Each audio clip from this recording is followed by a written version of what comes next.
السلام علیکم ورحمۃ اللہ وبرکاتہ۔ الحمدللہ رب العالمین والصلاة والسلام علی اشرف الانبیاء والمرسلین نبینا محمد وعلی آلہ وصحبہ اجمعین، اما بعد۔ اعوذ باللہ من الشیطان الرجیم، بسم اللہ الرحمن الرحیم۔ وَإِذَا سَأَلَكَ عِبَادِي عَنِّي فَإِنِّي قَرِيب۔ پریہ دینی بھائیوں اور متروں، آج کے ایپیسوڈ میں پرارتھنا کے آداب بیان کریں گے۔ یاد رہے کہ اللہ تعالی ہمیں طرح طرح سے آزماتا ہے۔ کبھی انسان پرسن ہوتا ہے تو کبھی دکھی ہوتا ہے۔ اللہ تعالی حالات کو بدلتے رہتا ہے، لہذا منش کو چاہیے کہ وہ اللہ تعالی سے جڑا رہے، اور اللہ تعالی سے جوڑنے والی سب سے اتم اور اچھی چیز دعا ہے۔ اللہ فرماتا ہے وَإِذَا سَأَلَكَ عِبَادِي عَنِّي فَإِنِّي قَرِيب، کہ اے نبی جب تجھ سے میرے بندے میرے بارے میں پوچھیں تو میں ان کے نکٹ ہوں، میں قریب ہوں۔ میرے بھائیوں، دعا عبادت بھی ہے۔ یہی وجہ ہے کہ غیر اللہ سے پرارتھنا کرنا، دعا کرنا یہ جائز نہیں ہے۔ پیارے حبیب جناب محمد الرسول اللہ صلی اللہ علیہ وسلم نے فرمایا الدعاء هو العبادہ، کہ دعا عبادت ہے۔ یاد رہے کہ بندہ جب پرارتھنا کرتا ہے، دعا کرتا ہے تو وہ ہمیشہ فائدے میں رہتا ہے، لابھ میں رہتا ہے۔ نبی کریم صلی اللہ علیہ وسلم کی حدیث ہے، آپ نے فرمایا کہ جب بندہ دعا کرتا ہے، گناہ اور معصیت کی کوئی چیز نہیں مانگتا ہے، تو اسے تین چیزوں میں سے کوئی ایک چیز ضرور ملتی ہے۔ یا تو اسے وہی وستو مل جاتی ہے جسے وہ اللہ سے مانگتا ہے، یا اس کے بدلے میں کوئی مصیبت، کوئی پریشانی دور کر دی جاتی ہے، یا پھر اس کے لیے آخرت میں اللہ تعالی اجر رکھ دیتا ہے۔ میرے بھائیوں، دعا کے کچھ اوقات ہیں۔ ان اوقات میں اگر ہم دعا کرتے ہیں تو ہماری دعا، ہماری پرارتھنا قبولیت کے زیادہ قریب ہوتی ہے۔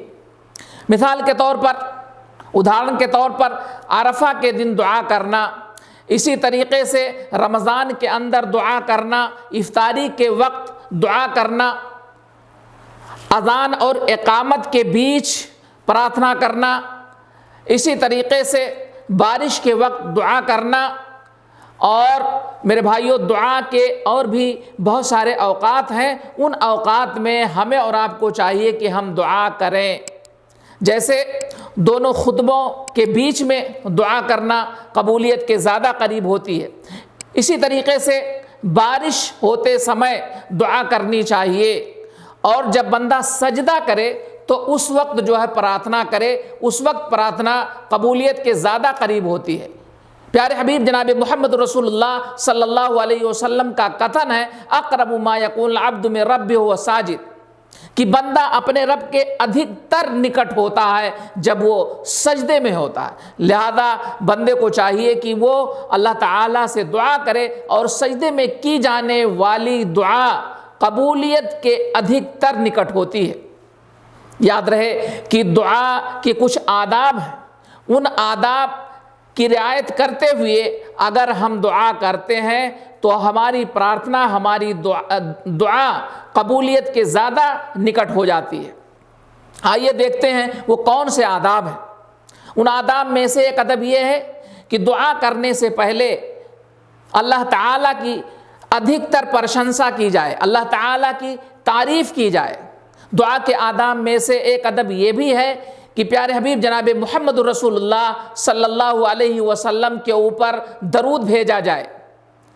دعا کے آداب میں سے ایک یہ بھی ہے کہ حتی الامکان اس بات کا دھیان دیا جائے کہ قبلہ رخ ہو کر کے دعا کرے، آواز کو پست رکھے۔ دعا کے آداب میں سے ایک ادب یہ بھی ہے کہ بندہ جب اللہ سے دعا کرے تو اسے یقین ہو، اسے وشواس ہو کہ اس کی دعا، اس کی پرارتھنا قبول ہوگی۔ پیارے حبیب جناب محمد رسول اللہ صلی اللہ علیہ وسلم کا کتھن ہے ادعوا اللہ وانتم موقنون بالاجابہ، کہ تم اللہ سے دعا کرو، تمہیں یقین ہو، تمہیں وشواس ہو کہ تمہاری دعا قبول ہوگی۔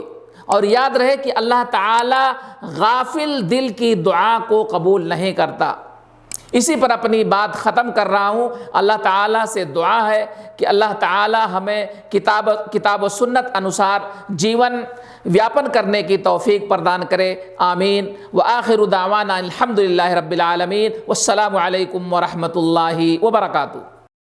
جمعية الدعوة والإرشاد وتوعية الجاليات بالسلي